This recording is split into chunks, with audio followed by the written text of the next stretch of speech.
Previously on the Columbian Exchange Kitchen, we went from 20 contestants, 10 representing the New World and 10 representing the Old World, to our top 3. We ended on a harrowing semifinal between Morgan, Vivian, and... Hang on, it looks like our third contestant was... We are living in the era of the Columbian Exchange. Despite new navigational technology such as Ptolemy's geography, which used geographic lines to map new distance, along with new inventions such as new compasses and the astrolabe, the voyages were often overcrowded and a breeding ground for diseases such as smallpox, influenza, and scurvy. And that's not all. Sailors were poorly paid and expected to perform difficult and monotonous tasks on these 10-week-long voyages.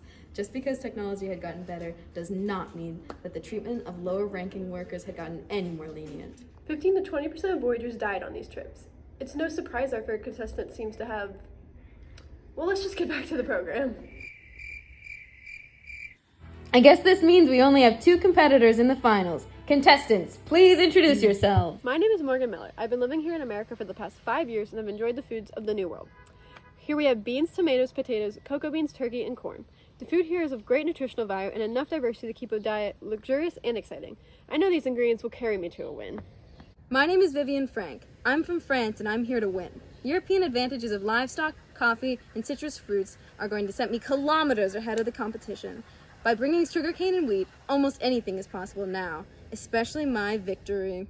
The competition between these 2 continents has been close thus far, but who will bring home this victory? Let's jump right in with our luxury dish, the meal you would serve a lord or king.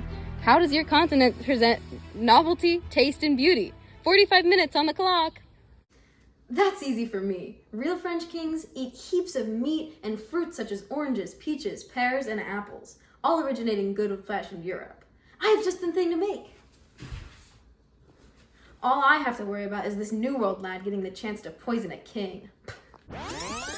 In such a foreign environment, the colonizers were understandably weary of the food and wildlife around them. In the beginning, many of the settlers believed that corn, turkey, and other native foods would not be compatible with the European body. As a result of this paranoia, many of the colonizers died of malnutrition.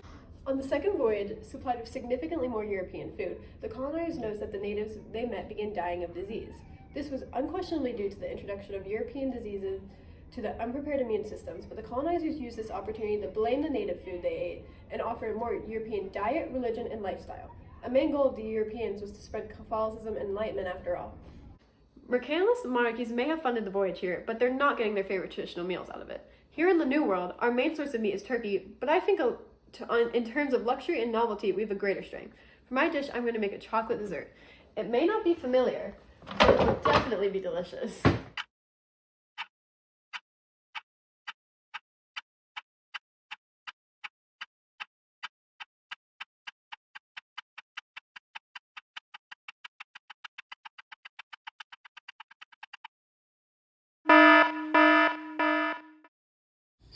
Tough competition indeed. Morgan, although your meal portrays novelty and beauty, the lack of sugar just makes it too bitter for this competition. Oh, I'm really nervous. I'm not. Okay. Vivian, this traditional meal is luxurious. You win the first round. Hooray! European pride! Yeah!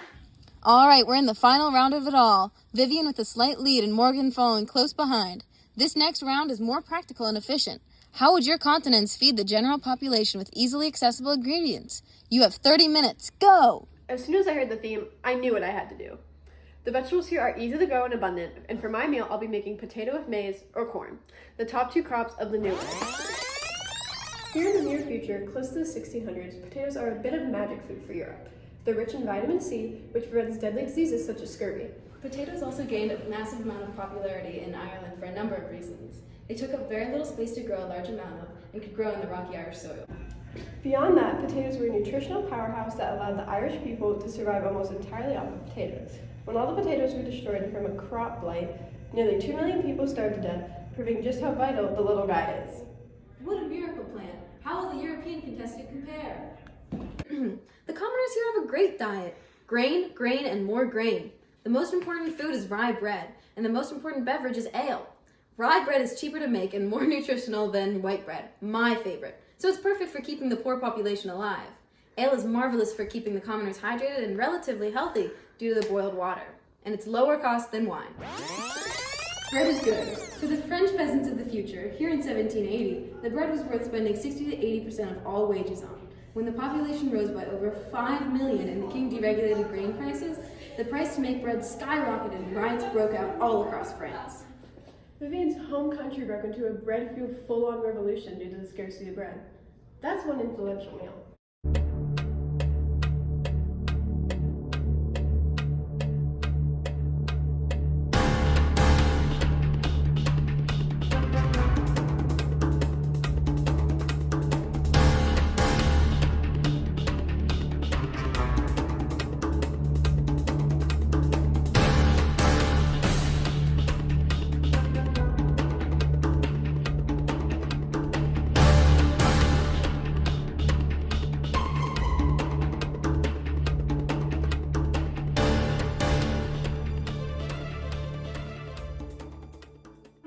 That's time. Contestants, please present your meals. I present to thee bread and ale.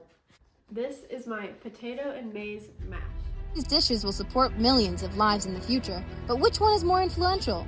Morgan, your potato and corn provides more sustenance for a smaller price. You've won! There's no way this is fair! Europe always comes out on top! No, this is all wrong! I'm taking what's mine! See you next time on the Columbian Exchange Kitchen. Thank you so much for coming along on this educational journey with us.